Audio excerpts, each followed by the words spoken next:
շատ սպասված բալիկ էր, շատ ու փոքրուց էլ շատ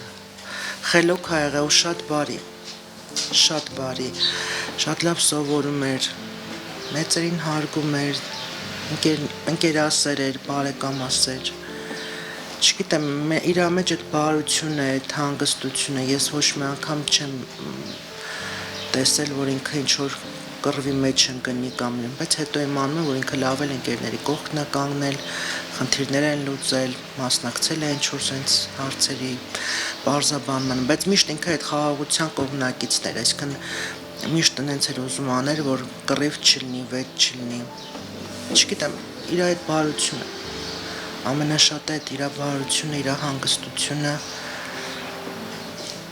ոչ մի անգամ չասեց, մամ մի բան արա ազատվեմ, ոչ մի անգամ, ուրախ գնաց ճանապարհելուց ասեց հանկարծ չփորձվես լացես, ամեն ինչ շատ լավ է լինելու, ու գնաց, ծառայության ընթացքում ոչ մի անգամ չդժգոհեց, ոչ մի բանից, ոչ մի բան չուզեց, գնաց սերժանտական կուրսերի, ասեց ես էլ քո նման պիտի բան անեմ, կոչում ունենամ, պետքա կրծեր սերժանտ էր ու ես ուրախացել էի ճիշտն ասած, որ ինքը սովորում է, լավ է սովորում ու ուզում է ինչ-որ մի բան հասնի, նպատակներ շատ ուներ, այդ ընթացքում միշտ զանգում էր ու պլաններ էր գծում, որ գա ինչ պետք է անի, ոնց պիտի սովորի, ինչերի պիտի հասնի ու ես էլ ասում եի տղա ջան համբերի կգաս նոր պլաններ կգծենք հիմա ժամանակը չի ասում մամ քանի ազատ եմ շատ եմ էլի մտածում այդ մասին պլաններս գծեմ էլի որ կամ ժամանակ չեմ ունենալու պլանավորել էր գար մեքենա գներ ինքը իր համար սովորեր աշխատեր ուզում էր անպայման պետական աշխատանքի անցներ չստացվեց ոչ մի բան պատերազմը սկսվեց Ես չէր ասում, որ ինքը թեժ կետերում է ու երբ զանգում էր, ասում էր ամեն ինչ շատ լավ է։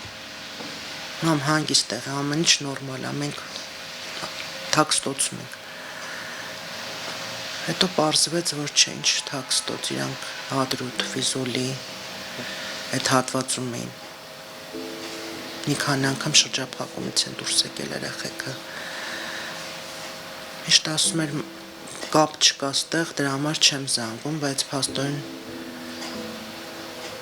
չէր զանգում, որ չլսենք այդ ձեները։ Հրետանավոր էր ու ես վերջում իրանց հրամանատարներից ասեցին, որ ինքը շատ լավ է կռվել, այսինքն մենակ ինքը չէ, իր ընկերների հետ միասին շատ լավ են կռվել, բազմաթիվ տեխնիկա են ոչնչացրել, ինքը շատ լավ զինվոր է եղել և ծառայության ընթացքում և պատերազմի ժամանակ շնորհակալություն որ գոնե ձեզանից դա լսում եմ որովհետև ես որ չեմ կարա իմանամ ինքը ոնց է կռվել եթե կողքից ասում են արդեն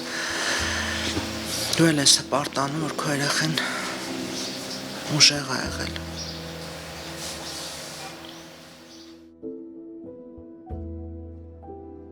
Հոկտեմբերի 25-ին իջել էին Ստեփանակերտի կողմ, որ գոնե երկու օր հանգստանային, մի քիչ իրանց կարգի բերեին, հետո տարել էին իրանց քարին տակում էին եղել մինչև նոյեմբերի 5-ը, նոյեմբերի 5-ին ուղղակի որ եղբայրս արդեն եկել էր Պերեսմենկայի էր եկել, որ զանգել էր եղբորս ասել էր, որ քարին տակից նահանջում են, էլ չգիտեմ ինչեր էր ասել, չեն ասում ինձ։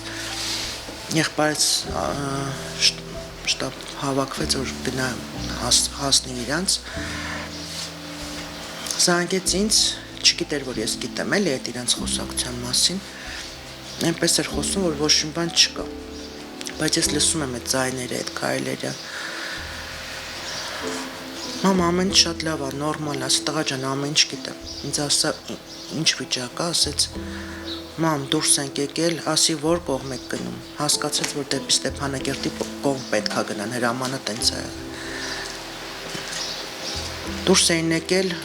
գիշերը մնացել էին այդ անտառում, երեկոյան 8 ժամ էր էլ այդ ամեն ինչը։ Հաջորդ օր ինձ ասեցին, որ լավ է, գոնե երեխեքը այդ 8 հոգին չեն, կողքից էլի զորքը ավելացել, միացել են իրանց, մոբը Հադրութի երեխեքն են ընդեղ եղել 5-րդ վաշտի։ Ու մի քիչ հանգիստ էինք, որ մենակ չեն երեխեքը։ Զանգել ամսի 5-ին էլ, զանգել 6-ին էլ, ու միշտ ասել է, որ ինքը լավ է։ Ամսի 7-ին էլ զանգել, առավոտյան ժամը 10:30 զանգեց, 10:30 թե 11:30։ Ամեն ինչ լավ է, հանգիստ տեղ է։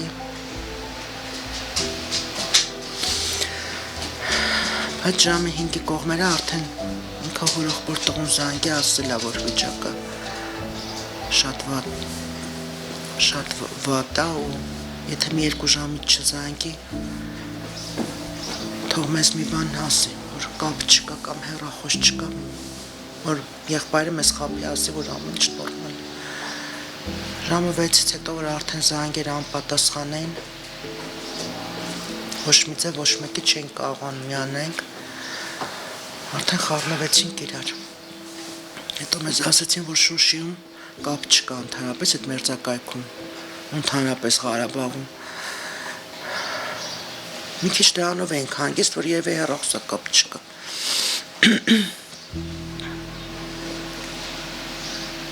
Ամսի 10-ին գնացինք ու սկսեցինք փնտրել Հակոբին ու իր ընկերներին։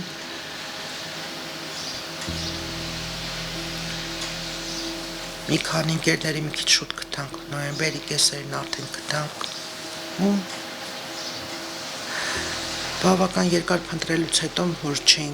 մարմինը չէինք գտել, մտածում ենք կենթանի է, որ այս երեխուն չենք գտնում, ուրեմն